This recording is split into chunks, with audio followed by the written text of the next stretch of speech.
መንግስት ከመኪኖች ታርጋ ጋር በተያያዘ አዲስ አሰራር ተግባራዊ ሊያደርግ በመጨረሻው ምዕራፍ ላይ ይገኛል። በርካታ መኪናዎች ህገወጥ ታርጋ ከመጠቀማቸውም በላይ ከነዳጅ ጋር ተያይዞ ለሚነሳው ችግር አንድ ምክንያት በመሆኑ አሁን ስራ ላይ ያሉ የክልል ታርጋዎች እንደሚቀየሩ ታውቋል። በሌላ መረጃ ደግሞ መንግስት ከሰራተኞች ደሞዝ ላይ ለመቁረጥ ያሰበው ክፍያ ተቃውሞ ገጥሞታል። መንግስት የዝቅተኛ ደሞዝ ወለልን በተመለከተና ሌሎች የቀረቡ ጥያቄዎችን በቅድሚያ እንዲመልስም ተጠይቋል። ሰላም ቤተሰቦቻችን፣ መረጃዎቹን የት ሀገርና የት ከተማ ሆናችሁ እየተከታተላችሁ እንደምትገኙ በሐሳብ መስጫው ላይ ጻፉልን። ነዳጅ በአካባቢያችሁ በሊትር ስንት ብር እንደሚሸጥም አሳውቁን። አሁን ዝርዝር መረጃዎቹን አንድ በአንድ ወደ እናንተ እናደርሳለን። እስከ መጨረሻው አብራችሁን ቆዩ።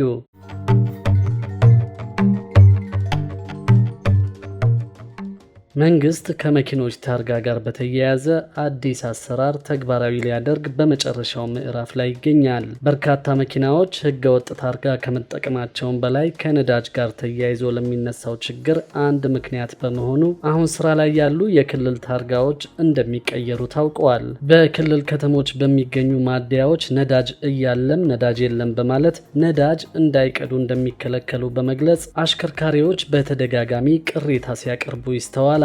ነዳጅ የለም የሚል ጽሑፍን በማደያዎች ላይ ሲለጠፍ ተደጋግሞ ይስተዋላል። እውን ነዳጅ ስለሌለ ነው ወይስ ሌላ ችግር በመኖሩ ነው? ከሰሞኑ ቅኝት አድርጋችሁ ምን ታዘባችሁ የሚል ጥያቄ ለነዳጅና ኤነርጂ ባለስልጣን ቀርበዋል። የባለስልጣኑ ዋና ዳይሬክተር ወይዘሮ ሳህረላ አብዱላሂ በሰጡት ምላሽም እኔም ቅኝት አድርጌያለሁ፣ ሰሞኑን በክልሎች እንቅስቃሴ አድርጌ ስለነበር አንዱ ችግር ናፍጣም ሆነ ቤንዚንን በተመለከተ ማደያዎች ህገወጥ ንግድን ተገን በማድረግ ቀን ላይ መሸጥ አለመፈለግ የሚታይ እውነታ ነው ብለዋል። ለምሳሌ ከባቢሌ ጀምሮ እስከ አዳማ ድረስ ባለው መንገድ ላይ ነዳጅ በቀን የመሸጥ ፍላጎት የላቸውም። የተለያዩ ሰበብ ያነሳሉ። መብራት ጠፍቷል ይላሉ። መብራቱ እያለም ቢሆን በጠራራ ፀሐይ ለመሸጥ የማይፈልጉበት ሁኔታ አለ ሲሉ ምላሽ ሰጠዋል። አንደኛ ሆን ተብሎ ቀን ነዳጁ እንዳይሸጥ ይደረግና ማታ ግን ማደያ ላይ እስከ 150 ብር የሚሸጡ አሉ። ይህ መሬት ላይ ያለ አንድ እውነት ነው ብለዋል። ሁለተኛው ምክንያት ደግሞ ፍላጎትና አቅርቦት አልጣጣም ያለባቸው ቦታዎች አሉ። ከፍተኛ የሆኑ የመስኖ ስራዎች አሉ። በፊት የናፍጣ የነበሩ የሞተር ማሽኖች ፍላጎት ከፍተኛ ነው ብለዋል። ምክንያቱም ድሮ በክረምት ሲታረስ የነበረ እርሻ አሁን በበጋም ጭምር ስለሚታረስ ከፍተኛ የናፍጣ ፍላጎት መኖሩን ተናግረዋል። ከቤንዚን ጋር ተያይዞ በፊት ከነበረው ፍላጎት ጋር አሁን እኩል አይደለም ያሉት ዳይሬክተሯ አሁን በጣም ፍላጎቱ እየጨመረ ነው። ይህ ብቻ አይደለም፣ በዳታቤዝ ያለን የተሽከርካሪ ቁጥርና መሬት ላይ ያለው የተሽከርካሪ ቁጥርም አይገናኝም ሲሉ መልሰዋል። ታርጋ የሌላቸውና ህጋዊ ያልሆኑ ትንሽ ቁጥር የማይባሉ መኪኖች መኖራቸውንና ህዝቡን በማገልገል ላይ መሆናቸውን በቅኝቱ ወቅት እንደታወቀ ተነግረዋል። ስለዚህ ያለው የነዳጅ ፍላጎት ይጠና ተብሎ እያጠናን ነው ያሉት ዳይሬክተሯ ለምሳሌ የቤንዚን ፍላጎት እንዲጨምር ያደረጉ መንስኤዎች አሉ ሲሉ ተናግረዋል። እነዚህንም በቁጥር አስደግፈን እንድናቀርብ ተጠይቆ እየሰራንበት ነው ሲሉ ተናግረዋል። በየክልሉ ቢካሄድ ክልሉ ካለው የተመዘገበ የመኪና ቁጥር ከ50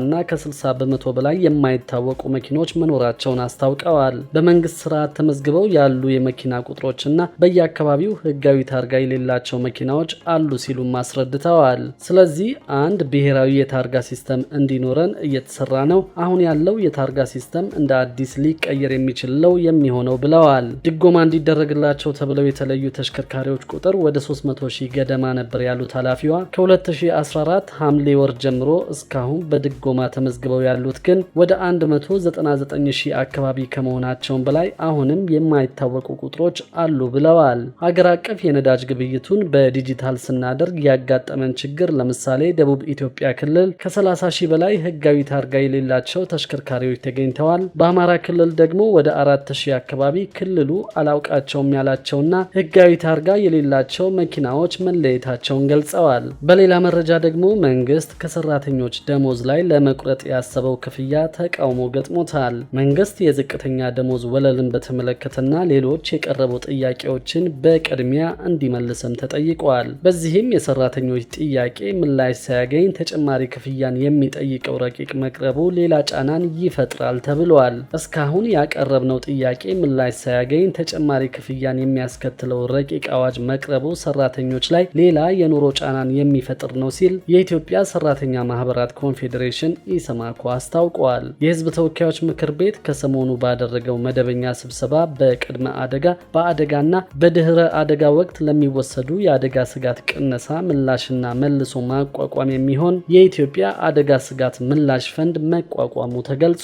በዚህም መሰረት ሌሎች ጉዳዮችንም አካቶ የመንግስትና የግል ሰራተኞች ከደሞዛቸው ላይ ተቆራጭ በማድረግ ለአደጋ ስጋት የሚሆን ክፍያ እንዲፈጽሙ የሚያስገድድ ረቂቅ አዋጅ ላይ አባላቱ ከተወያዩበት በኋላ ለምክር ቤቱ የውጭ ግንኙነትና ሰላም ጉዳዮች ቋሚ ኮሚቴ ለዝርዝር እይታ መመራቱ ተመላክቷል። ይህንን ረቂቅ አዋጅ የኢትዮጵያ ሰራተኞች ማህበራት ኮንፌዴሬሽን ኢሰማኮ እንዴት ይመለከተዋል በሚል ለቀረበው ጥያቄ የኮንፌዴሬሽኑ የውጭና የህዝብ ግንኙነት መምሪያ ኃላፊ አያሌው አህመድ በሰጡት ምላሽ ከዚህ ቀደም በተደጋጋሚ ጊዜ ሲቀርቡ የነበሩ ጥያቄዎች ምላሽ ሳያገኙ መቅረታቸውን የገለጹ ሲሆን ተጨማሪ ክፍያን የሚጠይቀው ረቂቅ አዋጅ መቅረቡ ሰራተኞች ላይ ሌላ ጫና የሚፈጥር ነው ብለዋል። በመሆኑም ረቂቅ አዋጁ ገና ስላልጸደቀ ህግ ሆኖ ይወጣል ወይስ አይወጣም የሚለውን በተመለከተ የሰራተኛ ማህበራት ኮንፌዴሬሽን አስቀድሞ ውይይት የሚያደርግበት ጉዳይ እንደሚሆን ጠቁመዋል። አክለውም በተደጋጋሚ ጥያቄ ከተነሳበት የሰራተኞች መብት ጥያቄዎች አንዱ ከደሞዝ ላይ የሚቆረጠው የታክስ መጠን አሁን ያለውን የኑሮ ውድነትና ነባራዊ ሁኔታ ባገናዘበ መልኩ መሻሻል አለበት የሚል እንደሆነ አስታውሰዋል። ቀድሞ በተቀመጠው ህግ መሰረትም እስከ 600 ብር ድረስ ከታክስ ነፃ መሆኑን የሚያስቀምጥ ሲሆን ደሞዙ ከ600 ብር በላይ የሆነ ሰው በየደረጃው የታክስ ክፍያ መጠን መቀመጡን ተናግረዋል። ይህ ህግም ቀድሞ በነበረው የዝቅተኛ ደሞዝ የተሰላ ስለነበር ጥያቄው በድጋሚ መሻሻል እንዳለበት የሚገልጽ መሆኑን የውጭና የህዝብ ግንኙነት መምሪያ ኃላፊው ተናግረዋል። ኢሰማኮ በጉዳዩ ዙሪያ ለጠቅላይ ሚኒስትሩና ለገንዘብ ሚኒስቴር ጥናት ተደርጎ እርምጃ እንዲወሰድበት ለማስቻል በተደጋጋሚ ጥያቄ ቢያቀርብም እስካሁን በመንግስት በኩል ይፋዊ የሆነ ምላሽ እንዳልተሰጠው የገለጹ ሲሆን ትኩረት እንዲሰጥበትም አሳስበዋል። ዝቅተኛ የደሞዝ ወለል በመንግስት እንዲወሰንና ከደሞዝ ላይ የሚቆረጠው ከፍተኛ ግብር እንዲቀንስ መንግስት በተደጋጋሚ ቢጠየቅም እስካሁን ምላሽ ባለመስጠቱ ከዚህ በኋላ ሰራተኞች ወደ ስራ ማቆም አድማና ወደ ሰላማዊ ሰልፍ እንደሚያመሩ በቅርቡ ኢሰማኮ ገልጾ እንደነበር ይታወሳል። በሌላ በኩል ደግሞ አሊባባ ግሎባል ኢኒሺየቲቭ በኤሌክትሮኒክ ንግድ ወይም ደግሞ በኢኮሜርስ ስልጠና መስጠት የሚያስችለውን ግሎባል አካዳሚ በኢትዮጵያ ሊከፍት ማቀዱን አስታውቋል። ኢኒሺየቲቭ ከዲጂታል ትራንስፎርሜሽን ኢትዮጵያ ማህበር ጋር በመተባበር በኤሌክትሮኒክ ንግድ ዘርፍ ከተሰማሩ ኢትዮጵያውያን ወጣቶች ጋር በአዲስ አበባ ውይይት አካሂደዋል። የአሊባባ ግሎባል ኢኒሺየቲቭ ከፍተኛ አማካሪ ዳን ሊዩ በዚሁ ጊዜ እንደተናገሩት ኢኒሺየቲቭ ስራ ፈጣሪዎችን ለማበረታታት ሙያዊ ስልጠናን የሚሰጥ ነው። አሊባባ ግሎባል ኢኒሺየቲቭ በዓለም ላይ አካታች የንግድ ስርዓትን ለመፍጠር በተለያዩ ሀገራት በትብብር እየሰራ የሚገኝ ሲሆን በአፍሪካ ሙያዊ ስልጠናዎችን በመስጠት ላይ ነው ብለዋል። ይህንን ሚናውን ለማጠናከርም በኢትዮጵያ አካዳሚውን በመክፈት በአፍሪካ በርካታ ስራ ፈጣሪዎችን ለማፍራት ማቀዱን ጠቁመዋል። በኢትዮጵያ ከሀገሪቱ ነባራዊ ሁኔታ ጋር የሚጣጣሙ መርሃ ግብሮች ላይ ትኩረት በማድረግ ስለ ኤሌክትሮኒክ ግብይት ክህሎቶችን ለማዳበር እንደሚሰራም ጨምረው ተናግረዋል። የዲጂታል ትራንስፎርሜሽን ኢትዮጵያ ማህበር ምክትል ፕሬዝዳንት ባህሩ ዘይኑ በበኩላቸው አሊባባ ቀደም ሲል ለማህበሩ አባላት በቻይና እንዲሁም ደግሞ በኦንላይን ስልጠና መስጠቱን አስታውሰው በቀጣይ እንግልትን በመቀነስ ለኢትዮጵያውያን እንዲሁም ደግሞ ለአፍሪካውያን ስልጠና ለመስጠት በኢትዮጵያ አካዳሚውን ለመክፈት ከስምምነት መድረሱን ተናግረዋል። በኢትዮጵያ የቻይና ኤምባሲ የምጣኔ ሀብትና ንግድ ጉዳይ ሚኒስትር ካውንስለር ያንግ ሃንግ በበኩላቸው ኢትዮጵያ የዲጂታል ኢኮኖሚውን እውን ለማድረግ እያከናወነችው ላለው ተግባር ቻይና ድጋፏን አጠናክራ እንደምትቀጥል ተናግረዋል። መንግስት ዲጂታል ምጣኔ ሀብትን እውን ለማድረግ በፖሊሲ፣ በዲጂታል ክህሎት፣ በመሰረተ ልማት ዘርፍ ብዙ ተግባራትን ማከናወኑን የገለጹት ደግሞ የኢኖቬሽንና ቴክኖሎጂ ሚኒስትር ዴታ ዶክተር ይሽሩን አለማየሁ ናቸው። በዲጂታል ምጣኔ ሀብት ሽግግር ወጣቱን የስራ ዕድል ተጠቃሚ ለማድረግ አሊባባን ጨምሮ ከዓለም አቀፍ ድርጅቶች ጋር የሚደረግ ትብብር ትልቅ ፋይዳ እንዳለውም አንስተዋል። ኢትዮጵያውያን ወጣቶችም ከአሊባባና ሌሎች ዓለም አቀፍ ተቋማት የሚወስዷቸውን ልምዶች ወደ ተግባር በመቀየር ዲጂታል ምጣኔ ሀብትን እውን ለማድረግ የበኩላቸውን እንዲወጡ አስገንዝበዋል። ክቡራትና ክቡራን የአዲስ ቢዝነስ የዩቲዩብ ቻናል ተከታታዮቻችን ይህንን ቻናል ሰብስክራይብ ሳታደርጉ የምትከታተሉ ከሆነ ቢዝነስና ሌሎች ተያያዥ ጉዳዮችን በተመለከተ አዳዲስ መረጃ ለማግኘት የዩቲዩብ ቻናሉን ሰብስክራይብ በማድረግ ቤተሰብ እንድትሆኑን በትህትና እንጠይቃለን።